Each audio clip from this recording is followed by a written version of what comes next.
जैविक खादें महंगी हो गई, महंगा डीजल बिजली का बिल, त्राहिमाम करते हैं खेतिहर, महंगाई ने तोड़ दिया दिल। धूल सनी सूरत लेकर धरती मैया का लाल बचा, खून पी गए नेताजी अब तो केवल कंगाल बचा। द पब्लिक रिपोर्टर की चुनावी यात्रा आज आजमगढ़ लोकसभा के महाराजगंज जनपद में पहुंच गई है। तो इस चुनावी कवरेज के दौरान हमें कुछ युवा मिल गए जो एक लाइब्रेरी में, आदर्श लाइब्रेरी में तैयारी कर रहे थे। एक लड़का खास दिखा जो कविता के माध्यम से सरकार सत्ता से सवाल कर रहा था। क्या नाम हुआ आपका? राकेश प्रताप यादव। अपनी कविता के माध्यम से सत्ता और सिस्टम से सवाल किया है ना, लोगों को बताया है, कुछ लोगों को जागरूक भी किया है। थोड़ा सुनाएंगे उस कविता को? देखिए कि समाज की, हमारे यहाँ परिवार की दो समस्याएं, एक तो है कि महंगाई है और दूसरा है कि व्यक्ति को अपना भविष्य दिख रहा है कि हमें हमारा भविष्य जो अगर इसी तरह कब तक हम तैयारी करेंगे, 5 साल बाद एक जो है भर्ती आएगी तो ऐसे कैसे चलेगा। तो इसमें है कि दो समस्याएं थी। पहली है कि जैविक खादें महंगी हो गई, महंगा डीजल बिजली का बिल, त्राहिमाम करते हैं खेतिहर, महंगाई ने तोड़ दिया दिल। धूल सनी सूरत लेकर धरती मैया का लाल बचा, खून पी गए नेताजी अब तो केवल कंगाल बचा। गर्दन टंगी मिली थी हमको किसी खेत के कोने में, शायद खून बेचना पड़ गया फसल काटने बोने में। कि मजबूरों की सांसों में फिर से उम्मीद जगानी होगी, मजबूरों की सांसों में फिर से उम्मीद जगानी होगी। सत्ता के बाहुबलियों को उनकी औकात बतानी होगी, सत्ता के बाहुबलियों को उनकी औकात बतानी होगी। क्या लग रहा है कि इस बार मतलब यहाँ से जो सांसद, जो बीजेपी के सांसद दिनेश लाल नेहरूआ थे हैं, तो उनको औकात बताएंगे इस बार आप लोग? बिल्कुल बिल्कुल, क्योंकि वो चुनाव से पहले वो भी आए थे, कहे थे कि अब की बार जो अहिर रेजिमेंट बनवाएंगे, इसलिए उनको देवारी क्षेत्र का वोट मिला था। अब की बार वो आएंगे तो उनका भी औकात अच्छी तरह से बताई जाएगी, इसमें कोई दो राय नहीं है। भाई देवेंद्र नेहरूआ आपसे मिलते हैं है ना, आप लोगों से मुलाकात करते हैं, तो क्या कहेंगे उनसे, क्या सवाल होगा आपका? यही पूछेंगे कि आपने जो कहा था वो किया क्यों नहीं। हाँ, कह तो रहे हैं कि हमने यूनिवर्सिटी बना दिया आजमगढ़ में, अब बच्चे यहाँ पढ़ेंगे, उनको बाहर नहीं जाना पड़ेगा। यहाँ से एयरपोर्ट हमने उड़वा दिया, एयरपोर्ट उड़वा दिया, हाँ, यहाँ से उन्होंने एरोप्लेन उड़वा दिया। अब आसानी से लोग कहीं आ जा सकते हैं। तो इन विकासों को लेकर के पर फिर दम भर रहे हैं कि हम फिर सत्ता में आएंगे। तो आप जाके कवर कर सकते हैं, जहाँ उनकी रैली हुई थी भाजपा वाली, मोदी जी और योगी जी आए थे, वो फसल भी खड़ी थी, फसल जो है कटवा दी गई, उसका मुआवजा अच्छी तरीके से मिला नहीं किसानों को। क्योंकि जो किसान होता है वो अपनी 1 साल की पूंजी अपनी खेती में तैयार करता है।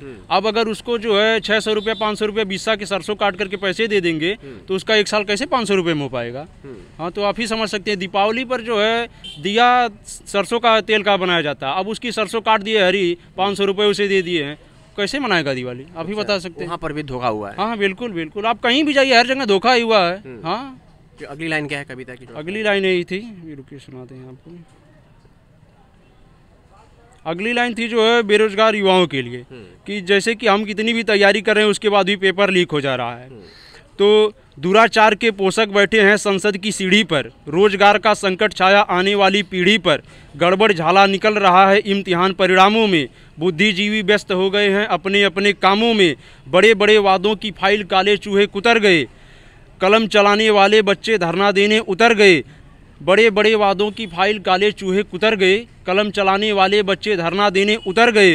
मंजिल भटके राहगीर को फिर से राह दिखानी होगी, सत्ता के बाहुबलियों को उनकी औकात बतानी होगी, सत्ता के बाहुबलियों को उनकी औकात बतानी होगी। अच्छा, किसकी तैयारी कर रहे हैं यहाँ पे? यही एसएससी की।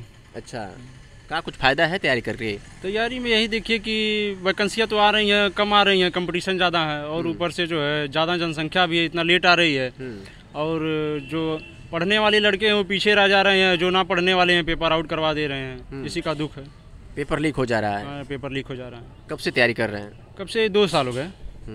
क्या लगता है कि उम्मीद है कि सफलता मिलेगी? हर वैकेंसी में यही उम्मीद रहती है, पर क्या है कि वैकेंसी कम आती है, सीटें कम है और जनसंख्या ज़्यादा हो गई है।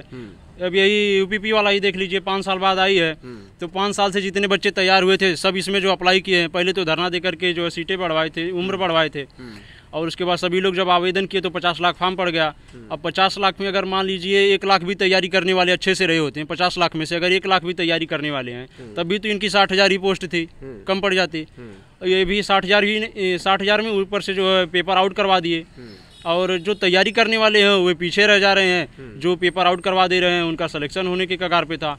अब इतना अगर धरना नहीं दिया गया होता और तमाम इंटरनेट वालों ने जो टीचरों ने अध्यापकों ने इतना आंदोलन नहीं चलाया होता, तो फिर तो ये वैकेंसी उन्हीं लोगों के पास गई होती जो पैसे देकर के आउट करवाए थे, बाहुबली हैं। हाँ, जो बाहुबली हैं उन्हीं के पास गई होती। हाँ, तो इसमें जो है ज़्यादा परेशानी इन्हीं बच्चों की है जो आर्थिक रूप से पिछड़े हैं, क्योंकि वो उनका एक ही उद्देश्य था कि अगर सरकारी नौकरी मिल जाएगी तो एक ब्रह्मास्त्र है, और उसमें भी जो है पेपर आउट करवा दे रहे हैं। तो उम्मीदें हैं यहाँ पे इस सरकार में, उम्मीद है कि मिलेगी नौकरी? क्या उम्मीदें कहा जाए, 10 साल हो गया जो है, उम्मीदें आप देख ही रहे हैं, उम्मीद ही बनी है। 10 साल समाप्त हो गया है, कहने को कुछ नहीं है। पहले तो वादा किया गया था कि 2 करोड़ रोजगार मिलेगा हर साल, 2 करोड़ के बजाय जो है 5 साल बाद वैकेंसी आ रही है, उसमें भी पेपर आउट हो जा रहा है। एक बात बताइए, जो मौजूदा सरकार है वो कह रही कि देश का सिस्टम विपक्ष पार्टियों जी थी, जैसे कांग्रेस थी, समाजवादी पार्टी थी, उन्होंने इतना बेड़ा गर्क कर दिया था कि उसको सुधारने में, पटल पे लाने में थोड़ा सा हमें समय और लगेगा। क्या लगता है, कैसा है क्या? तो अभी कितना समय लगेगा? हाँ, आप ही खुद बताइए ना, 10 साल हो गए हैं, अब 10 साल से भी निकाल नहीं पाए आप, तो अब कर क्या रहे हैं? हाँ, इनके पास क्या है, इन्होंने क्या किया आप ही बताइए। जो है मणिपुर का एक बार नाम नहीं लेते हैं, हाँ, चीन का एक बार नाम नहीं लेते हैं, किसानों के साथ क्या हो रहा आप ही देख रहे हैं, छात्रों के साथ क्या हो रहा है, पहलवानों के साथ क्या हो रहा है, तो अच्छा कहाँ किए? कह रहे हैं कि हमने 370 को सॉल्व किया, राम मंदिर बनवाया, या ये सीए कानून लागू किया, इसमें तमाम देश का भला होगा, सड़कें उत्तर प्रदेश में दौड़ रही हैं, शिक्षा पे हमारी सरकार जोर दे रही है, इसलिए यहाँ पर विश्वविद्यालय बनवा दिया गया। रही बात अगर वो कहते हैं कि जैसे पेपर लीक मामले में, तो उस पर भी वो लोग कहते हैं कि समाजवादी पार्टी के जो लोग होते हैं, जो पहले दबंग माफिया थे, उन लोगों ने ही इस तरह के पेपर लीक करवाते हैं, उनके ऊपर हमारा कार्रवाई भी होगी, उनके ऊपर बुलडोजर भी चलेगा।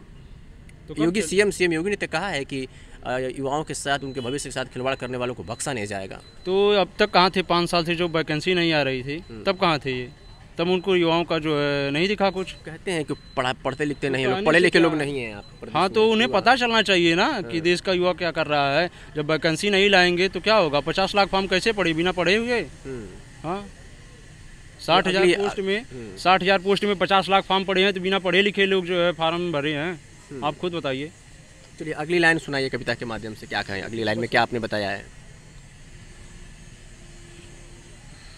अगली लाइन ठीक, हाँ ठीक है, कि राजनीति की दरिया में नेता गोता खूब लगाता है, बेकसूर की लाशों से कुर्सी का रास्ता जाता है, रखते हैं तरकीब खूब धरने से दंगे गढ़ने की, रखते हैं तरकीब खूब हिंसा से आगे बढ़ने की, पाँव पकड़ना गले लगाना सोची समझी साजिश है, पाँव पकड़ना गले लगाना सोची समझी साजिश है, पैदल पैदल घर घर जाना सोची समझी साजिश है, समाज सेवा के नाम पर अब और नहीं मनमानी होगी, सत्ता के बाहुबलियों को उनकी औकात बतानी होगी, सत्ता के बाहुबलियों को उनकी औकात बतानी होगी। चलिए, तो हमारे साथ इन्होंने बातचीत किया हमसे, कविता के माध्यम से सरकार से सवाल किया है। मुझे उम्मीद है कि इनकी बातों पर ध्यान दिया जाएगा और ऐसे युवाओं के भविष्य के बारे में भी सोचा जाएगा। वैसे इनकी कविता को लेकर के आप क्या सोचते हैं, इनसे बातचीत को लेकर के आप क्या सोचते हैं, हमें कमेंट करके ज़रूर बताइएगा। वीडियो को ज़्यादा से ज़्यादा शेयर करिएगा। शुक्रिया।